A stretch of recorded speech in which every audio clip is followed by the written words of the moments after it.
So tonight is such a historic night. You have Kamala Harris tonight. She will give her speech as the Democratic nominee. It's just so amazing because you think about all the decades that Black women, women of color, have really been in the shadows. Of course, we've had leadership roles in Congress. Shout out to Shirley Chisholm, who was the first woman, Black individual to run for president. Shout out to her. She opened the door for someone like Kamala Harris to even think about becoming president of these United States. But this is the very first time that a woman of color is in this position where it very much can happen. And we are just hoping that she breaks that glass ceiling. Now, tonight, they're saying there's going to be quite a few surprises. If you're listening to this the night of, then we don't know yet. But if you're listening to this the next day, then we know.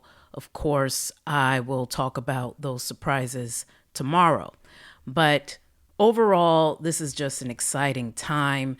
And when you think about it, I've never seen anything like this. I know we're in a digital era where Zoom has allowed people to connect a lot easier, but I've never seen anything where you have Black women or win with Black women, you have Black men for Kamala, you have white dudes for Kamala, you even have Republicans for Kamala. And I actually tuned in for that call, and it's clear what the Republicans are doing.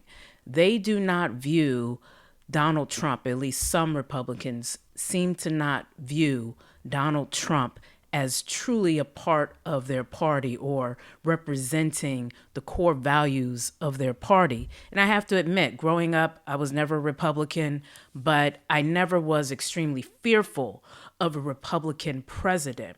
It was just something you lived with for 4 years, and then the next 4 years, you voted again for the party or the candidate that best fit your values. But I was never afraid, whereas Donald Trump is truly putting out fear. And as Oprah said last night, we went from common sense to nonsense. So it just seems like the Republican Party, or some in the Republican Party, their strategy to this time to vote for Kamala Harris is more about to finally take down Donald Trump so he no longer is the top candidate for their party. They want their party back. They want a more viable candidate the next time there is an election. So this is more of a strategic move for the Republicans. And look, I'm not mad at that. But of course, I would be for Kamala Harris, even if Donald Duck was their candidate. But I am for sure for Kamala this time because Donald Trump, in my opinion, is truly a threat to this nation. He sympathized with the insurrectionists. He has seemingly gone on record stating that if he were to win, we won't have to vote again. That is what he seemingly said. He is a convicted felon, and he has just brought out a lot of lowbrow commentary when it comes to this election. It's really not mature. It's childish.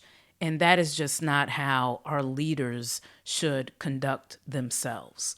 So it appears that certain Republicans are on that track. They want their party back. So that is why, indeed, this time they are voting for Kamala Harris. You even saw some of them appear at the DNC. You could tell they were uncomfortable, but they are more uncomfortable with the idea of Donald Trump becoming president. And as Hakeem Jeffries said last night, I really don't even know why Donald Trump is running again or why he was able to run again after what happened with January 6th. But also, you lost in 2020.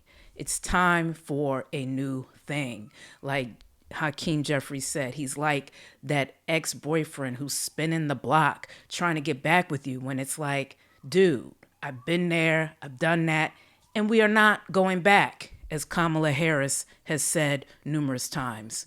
But this is a time, this is a historic moment, and just share with me your thoughts on this. I'm Stacey Brewer, and this is H Blues Word. Peace.